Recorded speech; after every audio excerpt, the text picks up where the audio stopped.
The other way of looking at this room is a family dining room. So connected to this would be the butler's pantry.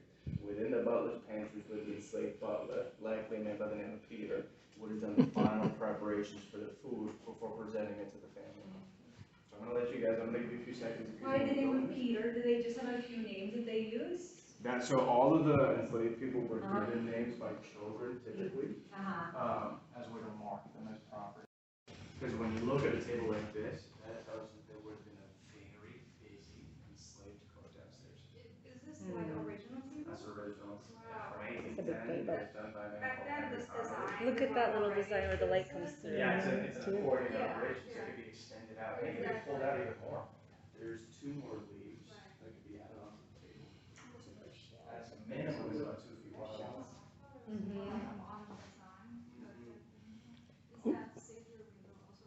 Yeah. So when you look at the stained glass, so you can tell that there's a frame separate from the portrait plaster. The frame is original to the property from 1819. The glass was replaced twice over the course of history. There's a mirror. That's what the mirror looks So like. the external window and then the internal stained glass, just letting in natural light and fading the room very heavily glow. But it's also acting as a spotlight down on that marble sideboard. And that's where the families would have displayed all of their drinks for the guests. And who is that a portrait of? So this is Robert Bolton III. This is Richard Richardson's brother-in-law. And then these are his parents, Robert Bolton II and Lady Sarah Bolton, Richard Richardson's parents-in-law. Oh. Italian marble fireplace done by a man called Richard Westmacott in London.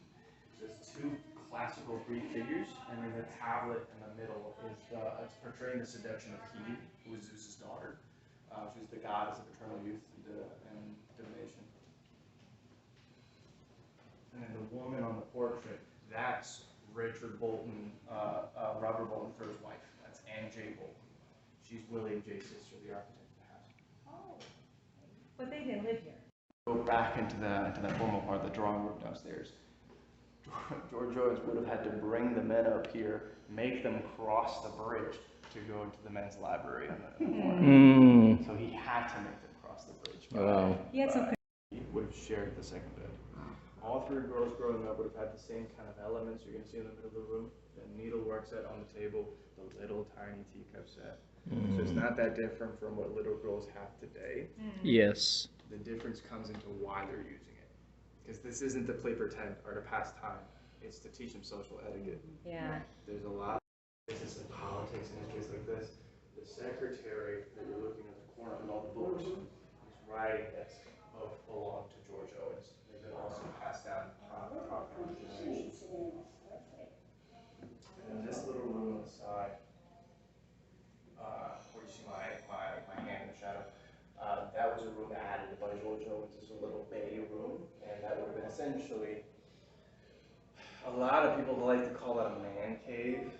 He was staying up late at night and he didn't want to disrupt his wife. That's where he would just spend his nights in. And then the boy, teenager, he wasn't just given another bed. He was given the other bedroom on the other side of the house as his own individual room. So this just became George Savage's room. And when you look at the state of everything, the Venetian carpet, the little bed warmer, that would have been stuffed with hot coal and placed under the comfort of the bed. That little room would have been a little dressing room for the boys, and then this would have been a trunk room. That's essentially like a closet today.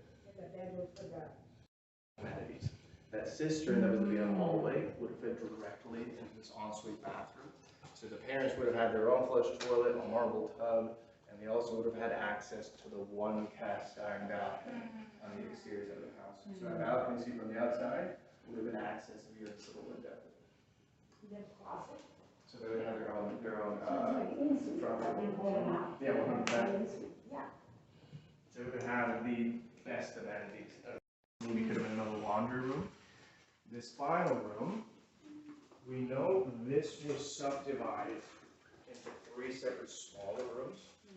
One of the 3 rooms could have been the room for the enslaved cook. Another space maybe could have been a smaller kitchen where the enslaved community would have made their own meals. But we're using this space now to showcase some primary documents, family letters Oh, okay. that Telfer's collected over the years.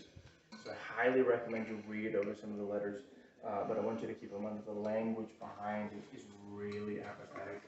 The way the family talks about slavery, it's essentially disregarding the humanity. It's very biased. And now before you do leave, you will be able to walk into this final cistern. This is the largest of the three.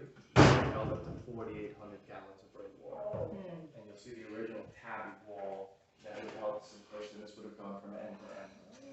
And this is a little render of how it would have looked at the time. Having said all this, you guys. Thank you. Thank you. I haven't done my work to take it Yeah, to the now I side, know. so they could carry everything. And manually carry it, you know, so they could have used this hidden set of stairs, and this goes up into the back hall, right beside the back door. Or they could have had to go outside, go through one of the side doors and carry it. Oh, wow, okay. But thank you for the. Thank you. Thank you so much.